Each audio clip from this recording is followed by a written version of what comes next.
Are we living in a Blade Runner world?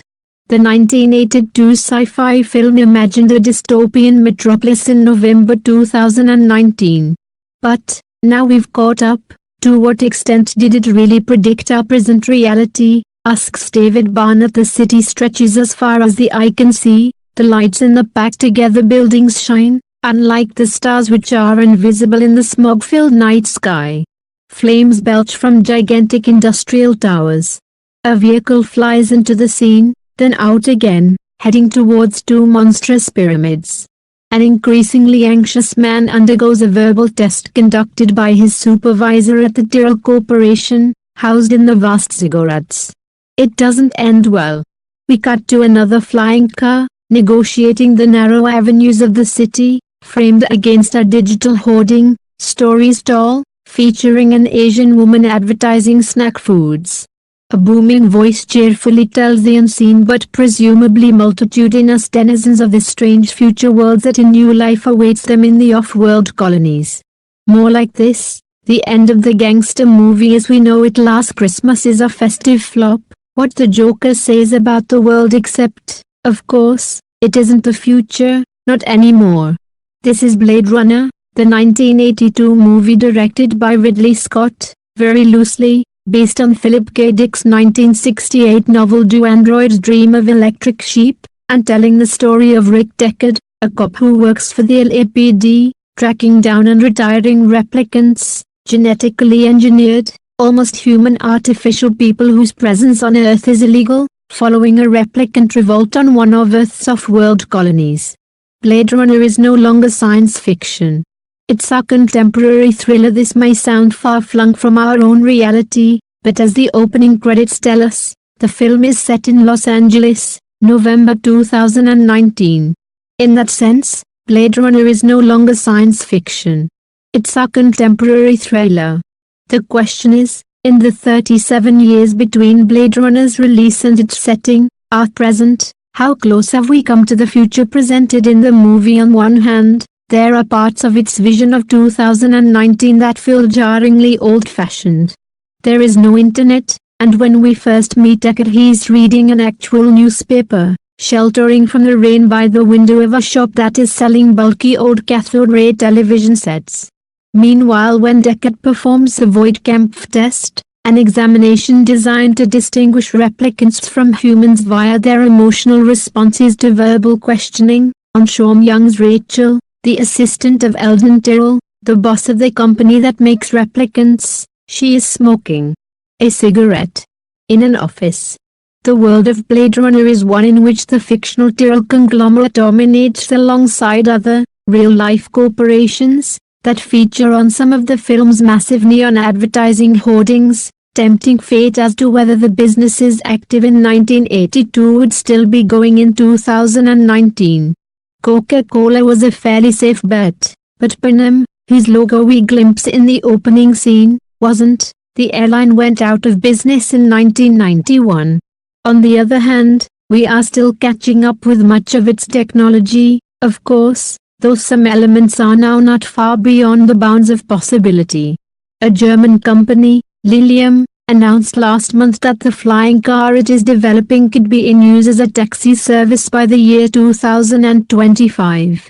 We don't have artificial humans, but we have been making huge strides in gene editing, causing concern in some quarters. And we don't need the Voight-Kampff test yet, but how many times have you been asked to mark all the traffic lights on a grid picture to prove you're not a robot, and gain access to a website? What the film gets right, however, beyond particular components, Blade Runner arguably gets something much more fundamental right, which is the world's socio-political outlook in 2019, and that isn't particularly welcome, according to Midget Trotter, who is a media critic and the non-fiction editor of the science fiction periodical, Uncanny Magazine. It's disappointing, to say the least, that what Blade Runner predicted accurately is a dystopian landscape shaped by corporate influence and interests, mass industrialization's detrimental effect on the environment, the police state, and the whims of the rich and powerful, resulting in chaos and violence, suffered by the socially marginalized, The environmental collapse the film so vividly depicts is not too far off from where we are today. Matthew Kressel in the movie The Replicants have a fail-safe programmed into them, a lifespan of just 4 years, to prevent a further evolution. Trotter believes there is something prescient in the replicants' frustration and rage at their shortened lifespans, resulting from corporate greed and indifference, that's echoed in the current state of US healthcare and globalized exploitation of workers. She adds, "I'd have vastly preferred the flying cars instead." As for the devastating effects of pollution and climate change evident in Blade Runner, as well as its 2017 sequel Blade Runner 2049, the environmental collapse the film so vividly depicts is not too far off from where we are today, says science fiction writer and software developer Matthew Kressel, pointing to the infamous 2013 picture of the Beijing smog that looks like a cut frame from the film. And we're currently undergoing the greatest mass extinction since the dinosaurs died out 65 million years ago. In addition, the film's depiction of haves and have-nots, those who are able to live comfortable lives, while the rest live in squalor, is remarkably parallel to the immense disparity in wealth between the world's richest and poorest today. In that sense, the film is quite accurate about where, though. Blade Runner's Los Angeles is a cultural melange, with heavy Eastern influences, and a street-level argot called city speak that is a mishmash of Japanese, Spanish, German, Korean, among other languages.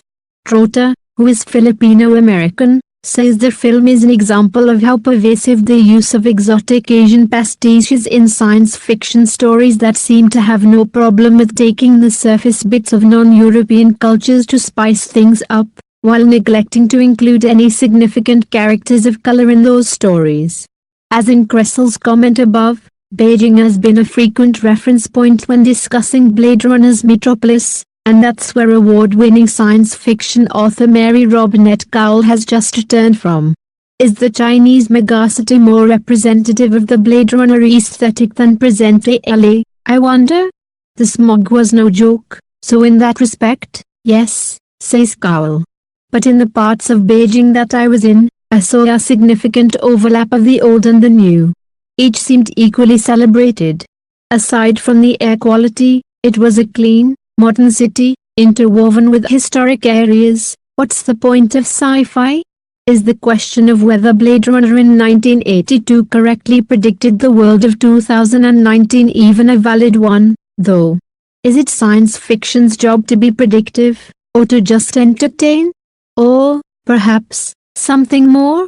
Kowal says she is less interested in the genre's literally predictive qualities than in the opportunities it offers as a playground for thought experiments.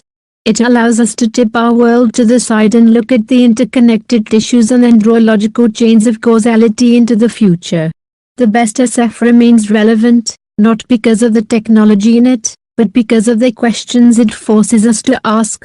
Blade Runner, for instance, is asking about the morality of creating sentient life for the purpose of enslaving it. Trotter agrees science fiction's real potency lies in the wider philosophical issues it explores. It can often be about the future, it can be predictive, but those predictions are also very much reflective of our grappling with present-day issues, as well as our past.